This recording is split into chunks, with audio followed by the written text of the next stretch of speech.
Fact, these people have communist backgrounds. Marxist, Trotskyist, Leninist. Fact. If I had had such a background as a naval officer, I wouldn't be a naval officer because I would have been vetted out as suspect. I would not have got into the military, and yet these are the people controlling the military. So I'm going to suggest to you that when you watch the coffins coming back from Afghanistan, that's not the important bit. Those poor people are dead. The important bit are the hundreds and thousands who come back with bits of their bodies missing. These people know what they're doing, and they do not want British armed forces in Britain, because the armed forces hold the key for who ultimately controls the country. I am not talking sedition, I'm talking lawful rebellion. Tories, are they any different?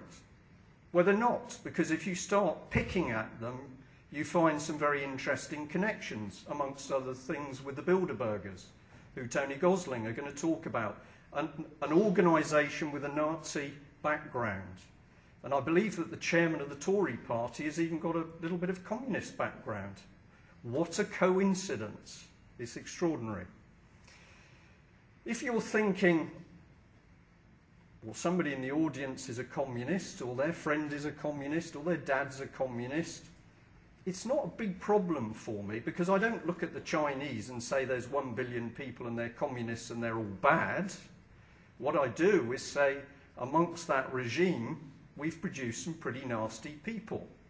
So if we look at Lenin or Stalin or Mao Zedong or Pol Pot or wherever it is, within the label of vicious people who have murdered millions of people. And this is straight out of the Communist Manifesto, and this is what it said, and it meant it. And I'm particularly interested in abolishing the family. Why do you get rid of families? Because if you get rid of the family unit, you destroy power for the people. You leave children to be claimed by the state. And when they mean abolish the family, they really mean destroy the family. And if you watch the newspapers or read the newspapers and look in the TV such that it is, you are seeing more and more incidences where the family is being destroyed, either by sexual morality, or the fact that children are being taken away, or the husband and wife are being set against each other, or they're so poor they can't actually work as a team. This is not an accident, because you can create 900 billion to give the bankers. This is willful attack. And Andrew used a phrase which I haven't heard him use before, which is a bio-something attack. He's using the word attack. Brilliant. We are being attacked. When you can see the attack, we can do something about it. Here's the Communist International in 1928 simply telling us what's coming. And it's all happening, isn't it? Because the regions, Mr. Alex Salmon is telling you porky pies if you're somebody who's going for independence for Scotland, because Alex Salmon isn't going to give you independence. He's going to make you a region within the European Union. He's telling porky pies. And if you look at his friends and who he mixes with, he's mixing with some very dodgy people. I'm an Englishman. I've been really brave today. I've come up here to Scotland. But the people are out for all of us. It doesn't matter whether you're Scots or Welsh or Irish or coloured or Muslim or Polish or East German. If you're living in this country at the moment, this regime is after all of us. It's going to chip us. And after you get chipped, you get chopped. Can we prove it? Yes. Ed Balls, Bilderberger. Here's the letter from a Freedom of Information request proving that he went to a Bilderberg meeting. I'll leave Tony to give you the details of what they do. Here's the man in charge of our families and children. I wouldn't trust him with my pet hamster. George Osborne. You all know he's into behavioural economics. Do you know what that means? That means economics with psychology. If we can't encourage you of your own free will to do something economically, he is going to use neuro-linguistic programming, and he's doing it. And if you look at the little photograph here, I know it's not very clear of dear old George, but he's at Demos. And Demos is another think tank created from a Marxist background. And if you're somebody who's interested in the New World Order, it's no coincidence that the O is an I. And Demos is making policy for all three parties. How can that be? All three parties are different, aren't they? No, they're not, because it's the Lib Lab Com. And the man at the moment in the driving seat is good old Gordon Brown. I don't trust a word that man says, but he's going to be replaced by another man I trust even less, David Cameron, the Cabbage Patch man. He does look like the Cabbage Patch, doesn't he? He's not very happy with me. I had a little dicky bird whisper in my ear, and I was told that David Cameron has decreed that people like Brian Gerrish are going to be allowed to do their thing for the next few months. But when David Cameron becomes Prime Minister, he's allegedly decreed that they will legislate to stop us doing what we're doing. I don't think we are going to elect a Cabbage Patch doll to do anything in this country. So I think he's got a shock coming. These people believe they can rob you through expenses and run the world. And this is a document which appeared. It's the United Kingdom Parliamentary Group for World Governance. They can't manage their own affairs. They can steal your money, my money.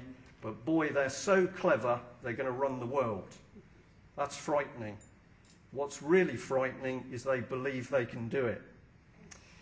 Now, if you watched Harry Potter, which I have sometimes, but I'm not a fan, it's all about secrets, secret doors.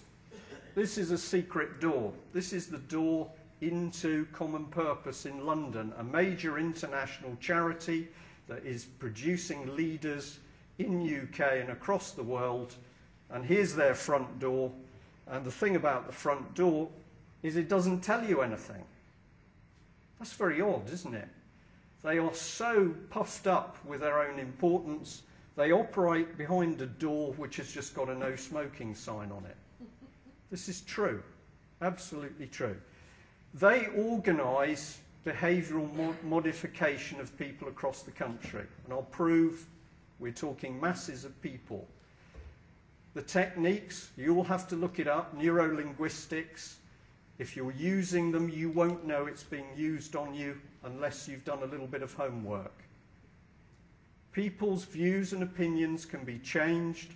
You will not know it has been done.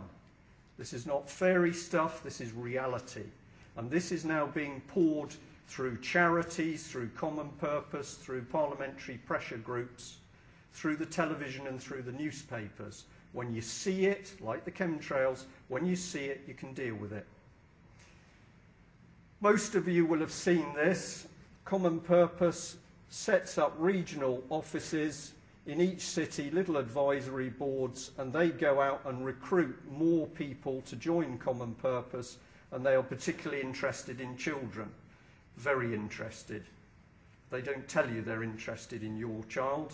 So as a mum or a dad, you will have to find out what's been going on with your children at school.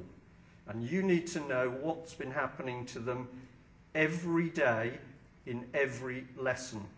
Because there's some very, very unpleasant things going on in schools. And if you think my nice little school down the road isn't involved, I bet you're wrong. This is a rough map. I live down here, this is England. You guys are up here. The red dots are Common Purpose cells. If they're in a major city, one dot can be up to 200, 300, 400 people. A single dot may be a cell of 10. This map's not up to date. because we haven't updated it deliberately because we don't want to give too much information away.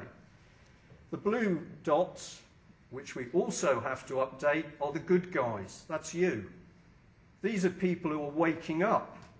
And me, being a military man, I needed to get it on a map, because you don't fight battles from pieces of paper and you don't fight it by visiting websites. You fight it as a picture. And as somebody said, the battle's always on the edge of the map. And that's why we lost part of Scotland. Sorry. Somebody's going to fill me in afterwards. It's okay.